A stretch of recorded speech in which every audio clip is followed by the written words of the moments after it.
Welcome. Welcome to this time of seeking and finding. For it is in our own coming together here that we celebrate who we are and who we yet shall be. By Jane Ellen Maudlin. The membership team hosts a visitor chat right after the service each week at our Zoom Welcome Corner visitor chat room. The first Sunday of each month includes a brief video about our denomination, as well as a brief introduction to our congregation, a chance to introduce yourself and to ask questions. Information about how to access the chat room is on your screen.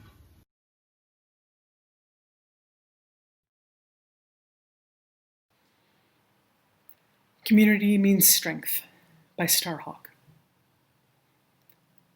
We are all longing to go home to some place we have never been, a place half remembered and half envisioned, we can only catch glimpses of from time to time. Community. Somewhere there are people to whom we can speak with passion without having the words catch in our throats. Somewhere a circle of hands will open to receive us. Eyes will light up as we enter. Voices will celebrate with us whenever we come into our own power. Community means strength that joins our strength to do the work that needs to be done. Arms to hold us when we falter. A circle of healing. A circle of friends. Someplace where we can be free. Welcome to this sacred time together.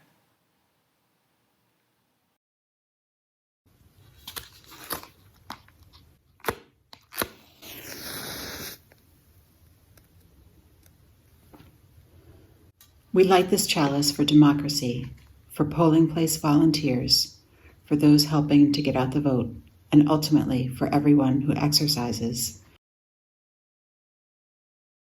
their inalienable right to cast a vote.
Out in what used to be the deepest part of the forest, two friends, a gray squirrel and a robin, were strolling along one day, talking.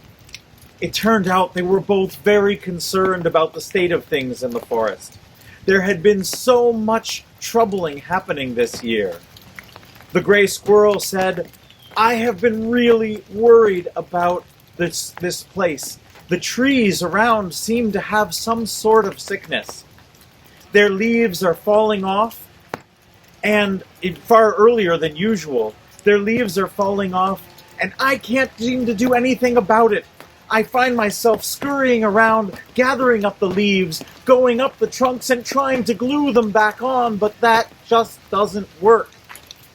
At that moment, the sound of a chainsaw sounded in the distance. And the squirrel got even more worried. What if the trees get all cut down? Can I do anything to stop it? Maybe I can chew through those chainsaws. The robin said, "I know what you mean. It has been raining so much and I'm worried about a coming flood. What if so much water comes into our forest that the precious trees and plants that I need to make my nest get washed away? I have been going around trying to pick up small plants and replant them into the ground, but nothing that I do seems to work." The two friends were finding themselves getting tired as they walked along, talking about all of the things that were going wrong in this world. When they rounded a corner, they came across an old, ancient turtle, and they recognized it as one of the elders of the forest, and they said, "Turtle, can you please tell us what to do? So many of the trees are getting sick and losing their leaves early. So many chainsaws are cutting down this forest. And so many of the plants are getting washed away by the rains. What can we do?" And the turtle said, I remember when I was your age. I used to try to go and fix everything that was wrong. And you know what? When I tried to run with the deer, I found I was too slow. When I tried to fix the floods, I found that I had no power against them. But you know what? There were things that I could do. And I found that when I tried to fix the things that I could not fix, when I tried to worry too much about the things that I had no power over, it made me tired. It made me without any energy, and I found I could not fix or work on the things that I was good at. Perhaps you need to take a moment and think about what you are able to do. Squirrel, what are the things that you can do to help the trees? Squirrel thought for a moment and said, "Well, I do collect acorns and plant them in the ground." And Turtle said, "I wonder if there's a way that you might be able to help the trees with the sickness that they're experiencing." And Squirrel said, "What if I take the acorns and move them a little bit further away than I usually do? That way the new trees growing up will grow up with room and they may not make each other sick." Forest distancing. "That's a good idea," said Turtle. "And you, Robin, is there anything that you might be able to do to help when the waters rise?" Robin thought and said, "Well, you know, I do eat a lot of the fruits of the forest, and I help spread them around. And they say that plants and trees are what holds the ground together and prevents the flooding from being a disaster. Maybe if I just focus on doing that and spreading the plants and trees even thicker, we'll be able to stop the floods from flowing through." And Turtle said, "Yes, I think you're onto something here. You may not be able to plant huge grown trees or create barriers against the flood, but you might be able to reinforce the forest's own defenses." So Squirrel and Robin decided, not to sweat the big stuff. Of course, it's still out there, and of course it's still worrisome. But by focusing their energy on the little things that they could do, they were able to make it until tomorrow.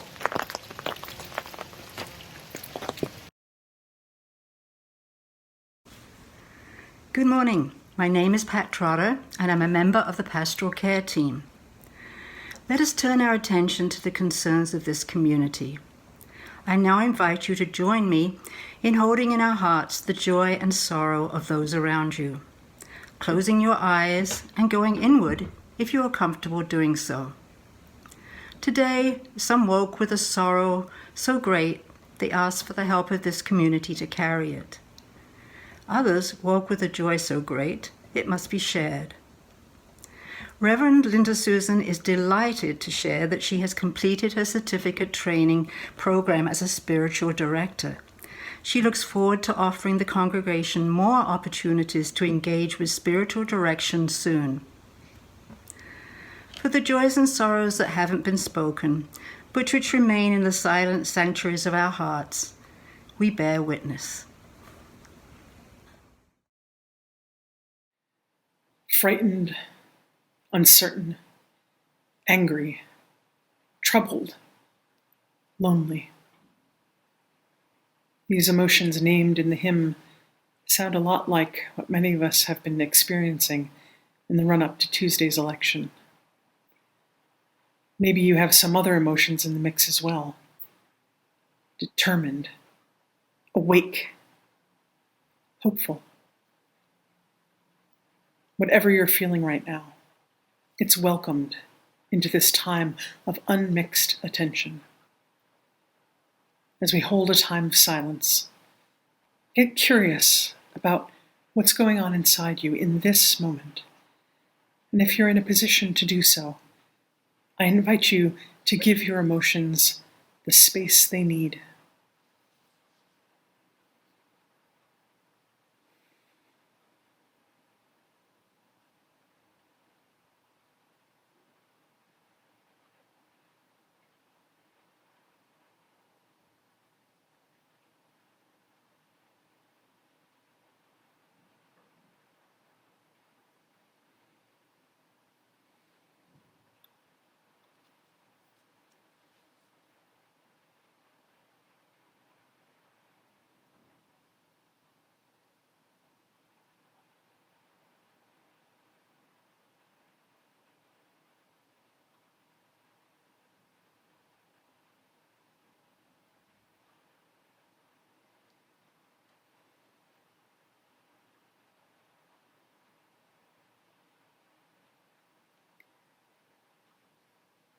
Returning from the silence, returning to your body.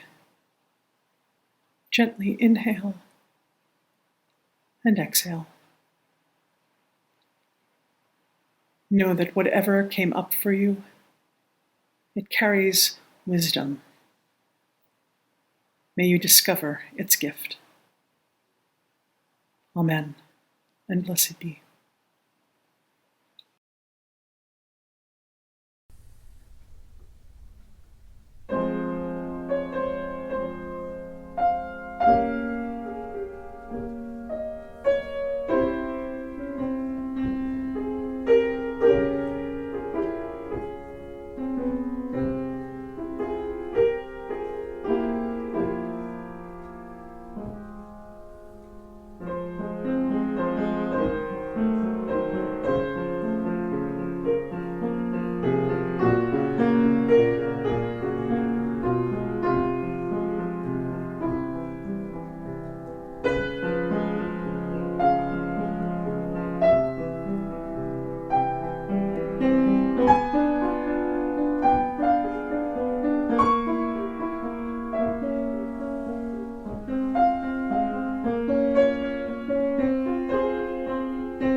The offering. With the knowledge that the needs of this beloved community, USNH, are ongoing, please give as generously as you can, electronically using the donate link on our website, and be sure to click Sunday Plate, or by mailing your donation to our office. The offering will now be received. Thank you.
A reading.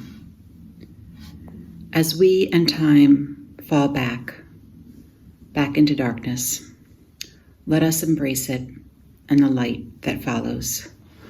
A poem entitled Sweet Darkness by David White. When your eyes are tired, the world is tired also. When your vision has gone, no part of the world can find you. Time to go into the dark, where the night has eyes, to recognize its own. There you can be sure you are not beyond love. The dark will be your home tonight. The night will give you a horizon further than you can see. You must learn one thing. The world was made to be free in. Give up all other worlds, except the one to which you belong. Sometimes it takes darkness and the sweet confinement of your aloneness to learn anything or anyone that does not bring you alive is too small for you.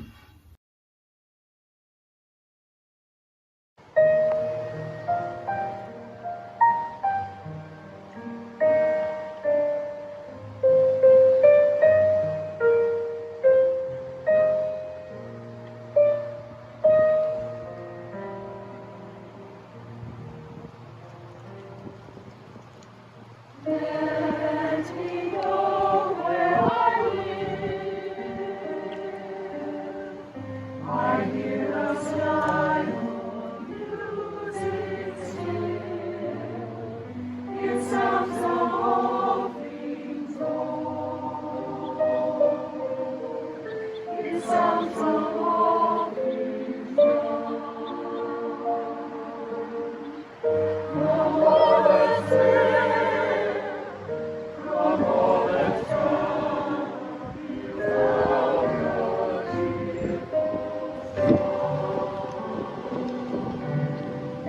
It is thy own free throne. It is thy own free throne. Thy only memory of love. Glory in the sun of glory. God in the darkness, lead us free. There always, always something says. Always something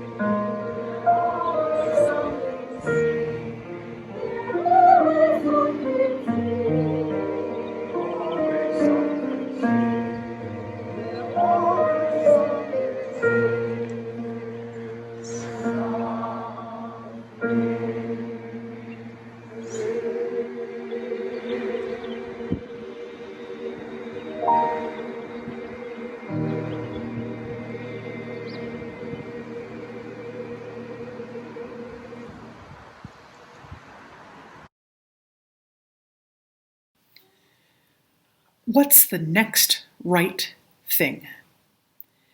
I'm not sure where I first heard this phrase, but it has stuck with me. It's the word right that makes it a question with a pulse. What's next is workaday. Useful, but not particularly deep. Many adjectives could step into that phrase grammatically. What's the next immediate thing? What's the next easy thing? What's the next required thing? What's the next important thing? But none of them are quite as compelling. What's the next right thing? This question asks us to consider how our values drive our actions. I mean, most obviously, it asks us to make an ethical choice, to do right. But it also encourages us to think of other kinds of rightness. We need to notice when we find ourselves reaching for a solution to a problem that seems urgent but isn't essential. Or when we draw on one of our go-to pieces of wisdom that just isn't suitable for the issue at hand. We need to take timing into account as well. The task may align with our beliefs and commitments, but does it belong to this particular moment? To be clear, doing the work of the next right thing is ours to do, both individually and as a congregation. As we heard in the reading from James Luther Adams' essay, Taking Time Seriously, the prophetic liberal church is the church in which persons think and work together to interpret the signs of the times in the light of their faith. The prophetic liberal church is the church in which all members share the common responsibility to attempt to foresee the consequences of human behavior, both individual and institutional, with the intention of making history in place of merely being pushed around by it. When we take the time to discern the right move to make, we're doing that interpreting of the signs and fulfilling the intention to use our power to create a more just world, rather than throwing up our hands in defeat. Let me offer a mundane example, acknowledging fully that the story has much privilege embedded in it. So in my family's preparation to move to Connecticut, we wound up buying a house, knowing that the rooms would all need to be painted. Now, this was too much for me and Emily to take on ourselves, so we set out to find a painter. There was one fellow whose estimate was far below the others, and he just exuded joy and laughter.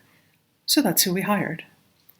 He went room by room with the job, pushing everything into the middle of each space so that he could access the walls. And for the most part, he did a good job.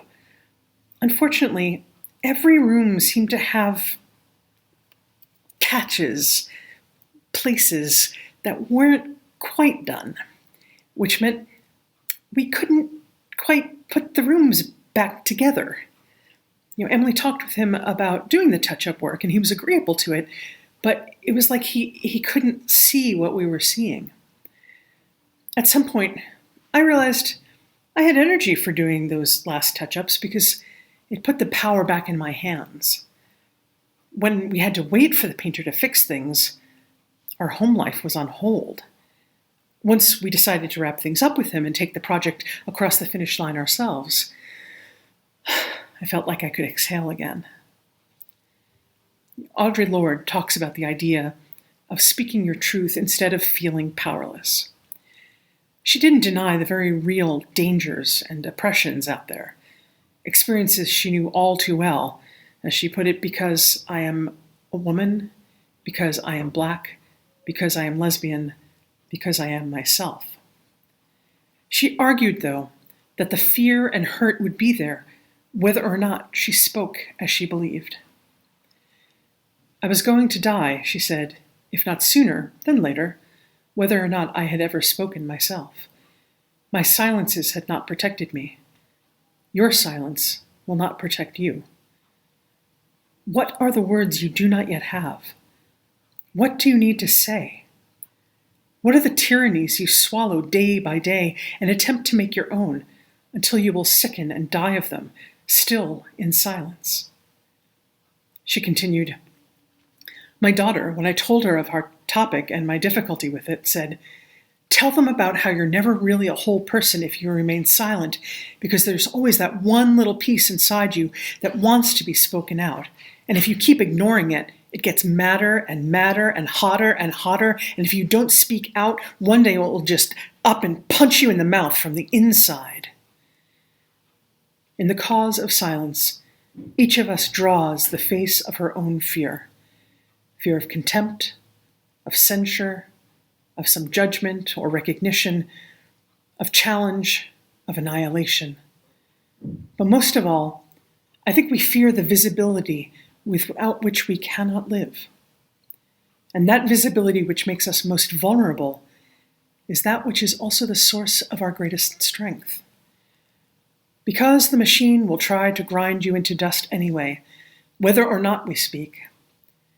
We can sit in our corners, mute forever, while our sisters and ourselves are wasted, while our children are distorted and destroyed, while our earth is poisoned. We can sit in our safe corners, mute as bottles, and we will still be no less afraid. As the saying goes, courage isn't the absence of fear, but the willingness to act despite your fear. After all, if you're not afraid of a thing, it doesn't take courage to do the thing. The word courage derives from the Latin word for heart. And this connection is important because in discerning the next right thing, you need to involve more than just your intellect. I mean, facts about the situation, the context, the likely outcomes, and so on are all super important for sure. And so are your emotions and the wisdom that they offer you, like I mentioned in today's meditation. So are your spirit and your intuition and your physical body, which is ultimately where all of our actions reside. I also want to make sure we're using a broad understanding of what it means to be courageous. Most of the time, the word conjures images of, say, people engaged in civil disobedience or fighting fires or going to war. And no doubt those require courage, but they aren't the only way. For example, many of my UU ministerial colleagues put themselves in situations where they break unjust laws and get arrested as part of their witness as people of faith. And I'm proud of them every single time. My one and only time getting arrested at a protest, something I was actively trying to avoid at the time, was before I became a minister. And it wasn't over the top dramatic, but it was deeply traumatizing. I've had to make peace with the fact that that kind of civil disobedience isn't how I'm most effective, however much I admire my colleagues who can do that. I can give people rides once they're released from jail, and I can talk to the media in passionate and effective sound bites. But it took courage for me to accept my limitations. Right now, we're living with so much uncertainty about what's ahead. Will the country steer itself towards democracy or further into authoritarianism?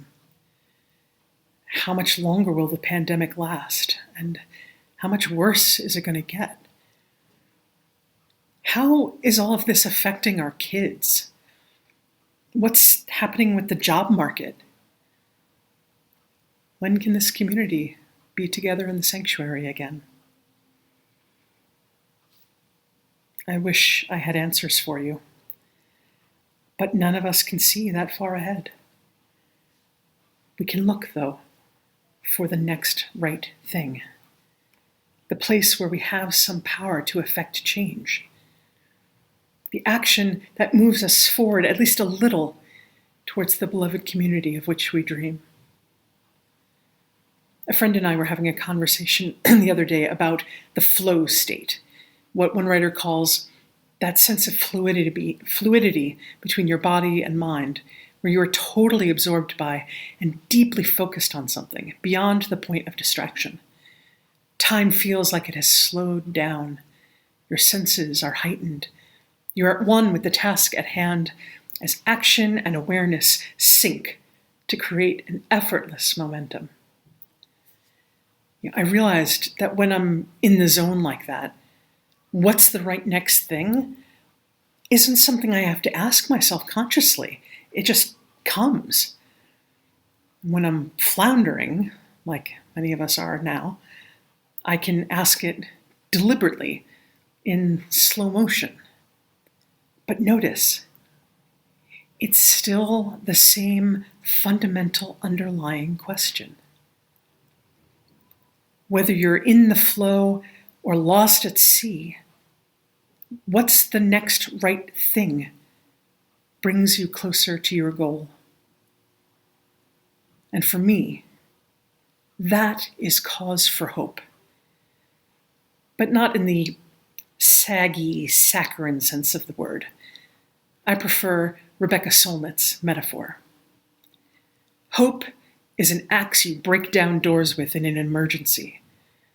Hope should shove you out the door because it will take everything you have to steer the future away from endless war, from the annihilation of the earth's treasures, and the grinding down of the poor and marginal. To hope is to give yourself to the future, and that commitment to the future is what makes the present inhabitable. Amen, and blessed be.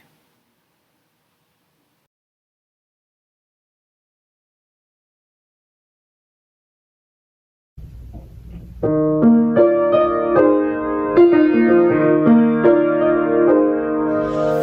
all that is our life, we sing of thanks and praise. For all life is a gift, which we are called to use to build the common good and make our own days glad. For needs which others serve, for services we give, for work and its rewards, for hours of rest and love, we come with praise and thanks. For all that is our life,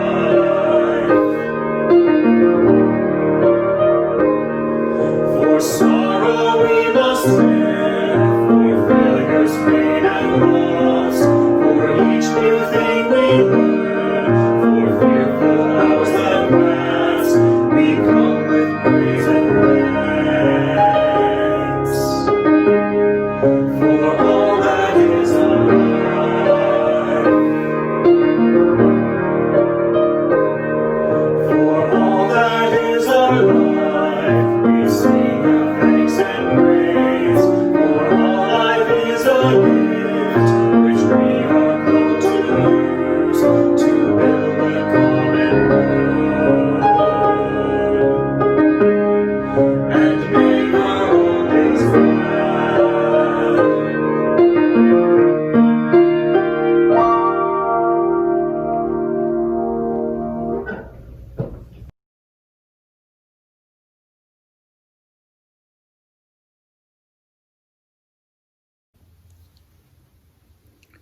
We extinguish this flame, but not the light of truth, the warmth of community, or the fire of commitment. These we carry in our hearts until we are together again. Friends, when we're immersed in uncertainty, then it's that hope for the future that makes the present inhabitable. When we focus on the next right thing, then we're also building the common good and making our own days glad. So let us go forth with courage and with kindness to be a blessing to the world. Amen, and blessed be.